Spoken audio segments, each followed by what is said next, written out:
તાજેતરમાં ગુજરાત સરકારે બહાર પાડેલો અમેન્ડેડ પરિપત્ર તારીખ 25 માર્ચનું, જેમાં ઉદ્યોગોને પણ એમએસએમઈઝ અને ઉદ્યોગોને પણ લૂઝ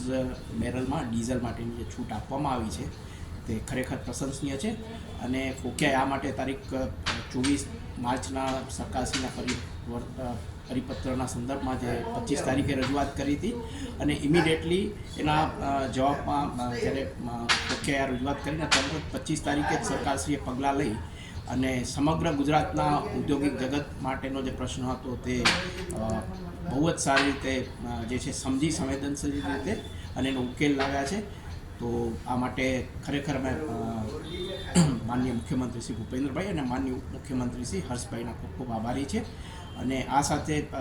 તાજેતરમાં ઊભી થયેલી આ જીઓપોલિટિકલ સિચ્યુએશનને કારણે અને એનર્જી જે બાસ્કેટના જે ડિસ્ટર્બન્સ, સપ્લાય ચેનમાં જે ડિસ્ટર્બન્સ આવ્યું છે એ સંદર્ભમાં જે કોઈ આવી પરિસ્થિતિ ઊભી થશે તો ભવિષ્યમાં પણ અમે સરકારશ્રીના ધ્યાને પર લાવીને સરકારશ્રી આ જ રીતે ઉદ્યોગો માટે જે રીતે પ્રોએક્ટિવ રહીને કામ કરે છે એ રીતે કામ કરશે એવી આશા સાથે આભારની લાગણી સાથે વિરમું છું.